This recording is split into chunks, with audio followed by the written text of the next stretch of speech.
Oh, honey, Daddy's proud of you. You're taking part in religious censorship. Just like your old man. I got something special for you tomorrow. I'm going to take you to work. I'm going to let you censor on the phones. See that poster up there in the window?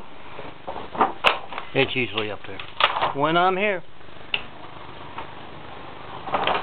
It doesn't censor itself, that phone number. Daddy's going to show you how to censor for religious reasons. You just got to be careful, because his phone number ends with 0911. And if you don't want to censor the 911 numbers. We have some funny mistakes there at work. But Daddy will show you how to sell your soul like he has.